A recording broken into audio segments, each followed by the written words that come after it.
Oi, povo lindo, Pai seja convosco, amém, queridos? Olha só, hoje nós vamos falar de um assunto bem legal, né? E como sempre eu tenho dito, mas hoje assim a gente vai falar de quê? Na verdade, nós não vamos falar, nós vamos nos lembrar, amém, queridos? Que Jesus virá e que não vai demorar, tá bem? Então a gente vai falar da segunda vinda de Jesus, tá bem? Será uma pequena reflexão, por isso fiquem comigo.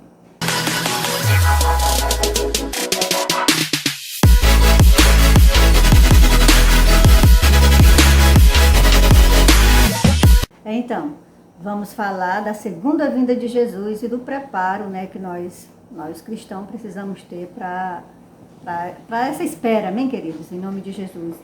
E olha só, para a gente começar aqui em Mateus, tá bom? Para a gente já ir direto nas Escrituras Sagradas, né? Que é o próprio Jesus, o nosso Salvador, né? O nosso Senhor e Salvador que nos adverte, né? Que deixa aqui em Mateus capítulo 24, do versículo 42 até o 44, né? O nosso Salvador diz assim: Vigiai, pois, porque não sabeis a que hora há de vir o vosso Senhor. Mas considera isto: se o pai de família soubesse a que hora da noite havia de vir o ladrão, vigiaria e não deixaria roubar sua casa. Versículo 44. Por isso, estai vós apercebidos também, ou preparados, né? Porque o Filho do Homem há de vir, numa hora em que vós menos esperam. Meu Deus, então aqui a gente já vê Jesus, né, nos lembrando e nos despertando, né, para que nós venhamos, né, naquele tempo, há mais de 2000 anos atrás, Jesus já estava aqui nos advertindo o povo da sua segunda vinda, né? Mas hoje muitas pessoas, né, como até Jesus até fala que como nos dias de Noé, como houve ali um momento em que Deus falou para Noé que haveria destruição, né? A raça humana iria se acabar, vamos dizer assim, porque havia muito pecado, havia muita iniquidade, isso estava desagradando muito a Deus. As pessoas não acreditaram, não deram ouvidos, assim também será a segunda vinda de Jesus, né? As pessoas vão estar como nos dias de Noé. E Jesus estava dizendo aqui também, nesse versículo que nós lemos, que se o pai de família soubesse a que hora o ladrão viria, né? Nós, como pais de família, se nós soubéssemos que alguém iria invadir a nossa casa, a gente com certeza não sairia de casa e ainda mais chamaríamos a polícia, né? Toda uma segurança, para que nossa casa não fosse arrombada, para que nós não viéssemos ter prejuízo, né? Com certeza, e aqui Jesus está nos despertando, que assim será o dia da sua vinda, que nós devemos estar vigiando, né? Atento ali a nossa vida, né? Nossa vida com Ele, o nosso caminhar com Ele. Você lembra da parábola das 10 virgens, né? E você sabe o significado dessa parábola das 10 virgens? Eu não vou ler, né? Mas se depois você quiser ler, é o versículo, é o capítulo na continuação aqui. Aqui a gente viu um versículo do capítulo 24, mas é no capítulo 25 fala dessa parábola das 10 virgens, né? O noivo, quem é o noivo? O noivo é Jesus, né? Ele está falando ali, né, dessa representação é dele. E as 10 virgens é o quê? É o povo, né? É a igreja dele. E assim, o noivo, ele representa o nosso Senhor Jesus, o nosso Salvador, que ele vai voltar e que nós precisamos estar preparados, né? Estar esperando a sua vinda, a sua segunda vinda.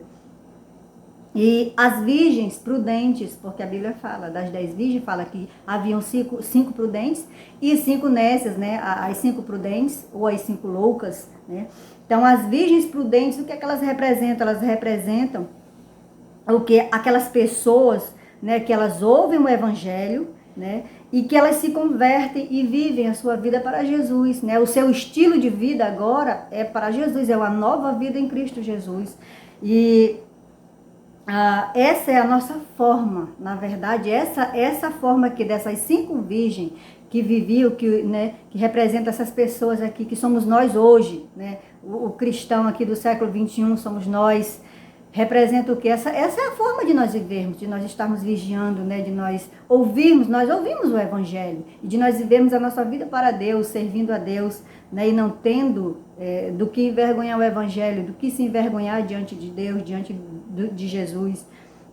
Essa é a nossa forma de nos preparar para a segunda vinda de Jesus. como a forma dessas 5 virgens prudentes, né?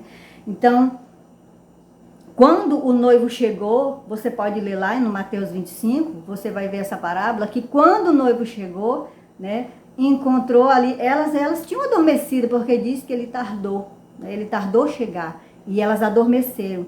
Mas mesmo quando ele chegou, mesmo elas tendo dormido, não apanhou elas de surpresas, né? Não pegou elas de surpresa, por quê? Porque elas tinham levado ali a sua lamparina e tinham levado óleo, né? Já as suas lamparinas estavam acesas, mas elas também tinham óleos ali guardados, né? E o que isso quer dizer, queridos? Isso significa o quê? Que mesmo elas tendo dormido ali, elas passaram a vida delas, ou trazendo para nós hoje, né? Passar a vida, a nossa vida aqui, o tempo que nós temos aqui nessa terra, dedicar nossa vida e servir ao Senhor, né? E estar com a nossa consciência limpa, tranquila, diante de Deus, diante dos homens, deitar nossa cabeça todas as noites, sabe? Saber que nós estamos com a nossa consciência tranquila, que nós estamos levando uma vida de sinceridade, de fidelidade com Deus. Isso é estar preparado, é uma forma de nós estarmos preparados. Então, não seremos pegos de surpresa, né? Se você está levando a sua vida nesse estilo de vida, né? Com a sua consciência limpa, tranquila, sabendo que você você não deve nada a ninguém, como Jesus disse, a não ser o amor, né? Você não está ofendendo ninguém, está perdoando, sabe? Está pedindo perdão.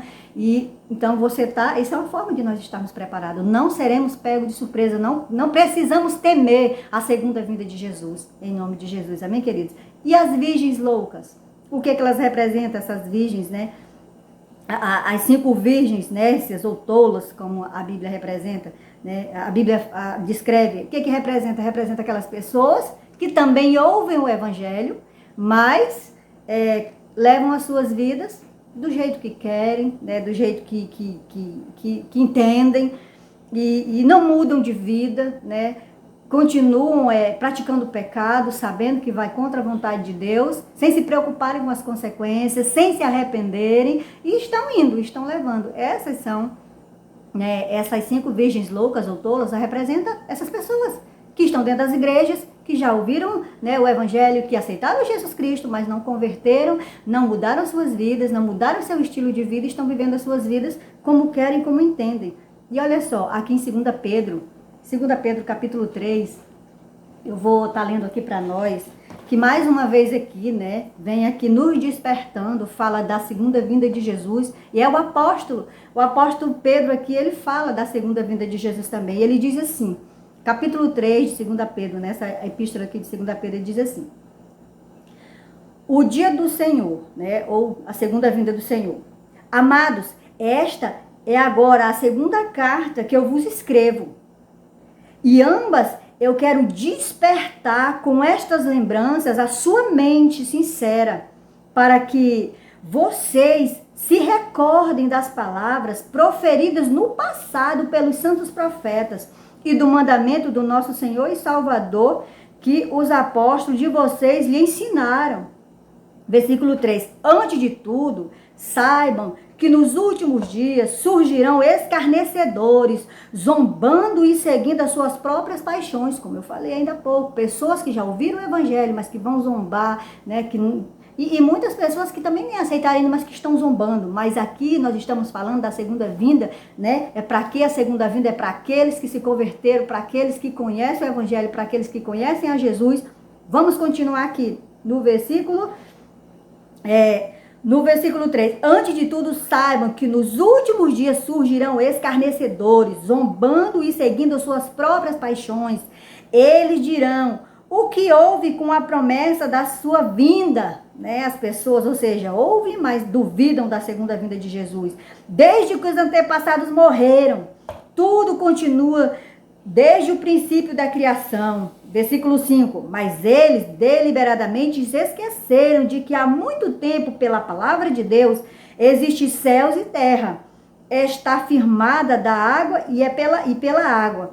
E pela água o mundo daquele tempo foi submerso e destruído. Ou seja, o dilúvio, né? Ali, o que houve? Ali, como eu falei para vocês, Deus disse que iria vir o dilúvio, a terra iria ser destruída pela água, mas aquele povo não deu ouvido. E o que o apóstolo Pedro aqui está nos dizendo, está nos lembrando que também naquela época as pessoas não davam ouvido como estão hoje, não estão dando ouvido, estão zombando, estão escarnecendo de Jesus, estão escarnecendo do Evangelho, não estão se preocupando, estão seguindo suas próprias paixões, os seus próprios desejos, a vontade da sua carne. Vamos continuar aqui. O versículo 6. E pela água o mundo daquele tempo foi submerso e destruído. Versículo 7. Pela mesma palavra os céus e a terra, agora que existem, estão reservados para o fogo. Misericórdia. Deus tem a piedade da humanidade e Deus tem a piedade que nós, o povo que conhece o Evangelho, o povo cristão, possamos nos converter verdadeiramente. Olha aqui, vamos continuar esse versículo aqui, né?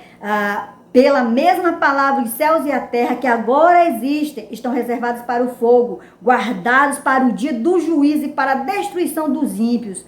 Versículo 8. Não se esqueçam disto, amados. Para o Senhor, um dia como 1000 anos, e 1000 anos como um dia. O Senhor não demora em cumprir a sua promessa, como julgam alguns. Ao contrário, ele é paciente com vocês, não querendo que ninguém pereça, mas que todos cheguem ao arrependimento. O dia do Senhor, porém, virá como o ladrão. Os céus desaparecerão como um grande estrondo. Os elementos serão desfeitos pelo calor, e a terra e tudo que nela há será desnudada.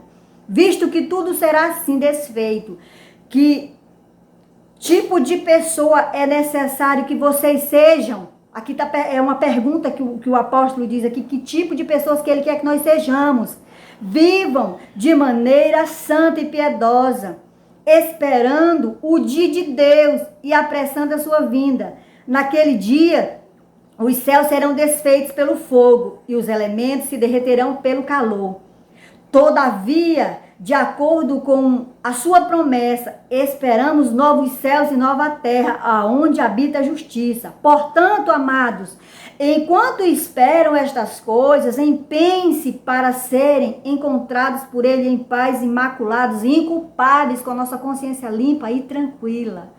E ainda que mais, ele diz o quê? A sua promessa não tardará, vai acontecer. Mas o que é que ainda Jesus, vamos dizer assim, está esperando? Está contando, querido, que você que ainda não se arrependeu, que você se arrependa. É o que nós vimos aqui nesse versículo, aqui no versículo, um pedaço do versículo 9 diz aqui, mas é que ao contrário, que as pessoas julgam e acham, que ele disse que alguns, versículo 9 diz que alguns acham que ele está demorando, ou que ele não virá. Não, ele está dizendo aqui ao contrário, ele é paciente porque ele está sendo paciente com você, que ainda está nessa prática de pecado, que ainda não se arrependeu, está dentro da igreja, está até pregando, talvez até, sabe, você é um ministro do Evangelho, né?